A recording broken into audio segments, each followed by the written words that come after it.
Hello friend. आज की कहानी का नाम है चिंटू चिड़िया। एक बार एक गांव में सभी किसानों की फसलें बहुत अच्छी हुई। मक्के की फसल वाले खेत में एक चिड़िया जिसका नाम था चिंटू, उसने अपना घोंसला बनाया था। चिंटू चिड़िया अपने दो बच्चों के साथ उस घोंसले में बड़ी ही शांतिपूर्वक ढंग से रहती थी। मक्के की फसल तैयार हो चुकी थी। उस खेत का किसान अपनी फसल को देखने के लिए अपने खेत में आया और अपने साथ दो तीन नौकर भी लाया। फसल अच्छी तरह से पक चुकी थी।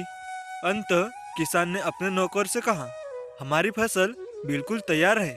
कल ही तुम दोनों जाकर हमारे सारे रिश्तेदारों को बुलाकर यहाँ खेत में ले आना।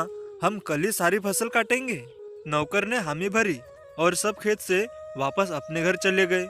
इस दौरान चिंटू चिड़िया अपने बच्चों के लिए खाना लेने गई थी, लेकिन चिंटू चिड़िया के बच्चे भी बहुत होशियार थे। उन दोनों ने खेत के मालिक की सारी बात सुन ली थी। शाम को चिंटू बच्चों के लिए खाना लेकर घोंसले में पहुंची ही थी कि बच्चों ने उसे सारी बात बताई और कहा, माँ, अब हम क्या करेंगे? हमें तो अपना प्यारा सा घर, यह घोंसला छोड़कर कहीं और जाना होगा। ये लोग हमसे हमारा घर छीन लेंगे क्या माँ? जब चिंटू ने यह सुनी कि फसल खेत के मालिक के रिश्तेदार काटने वाले हैं, तो वह निश्चित हो गई और अपने बच्चों से उसने कहा, तुम लोग चिंता मत करो, हम यहाँ से कहीं नहीं जाएंगे, तुम लोग खाना खाओ। दोनों बच्चे खुश हुए और चैन से खाना खाने लगे। अगले दिन मालिक अपने नौकर के साथ फिर से खेत पर पहुंचा।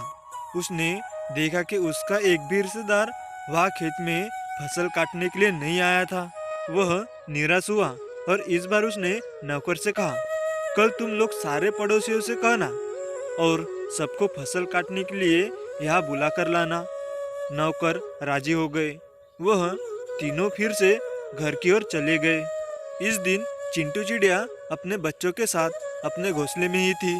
वह देखना चाहती थी कि किसान के रिश्तेदार फसल काटने आते हैं या नहीं। जैसा उसने सोचा था वैसा ही हुआ। उन लोगों के जाते ही उसने अपने बच्चों से कहा, देखो बच्चों, अभी घोंसला छोड़ने की कोई जरूरत नहीं है। अगले दिन किसान फिर से खेत में आया। उसने पाया कि कोई भी पड़ोसी उसकी मदद के लिए खेत पर नहीं आया।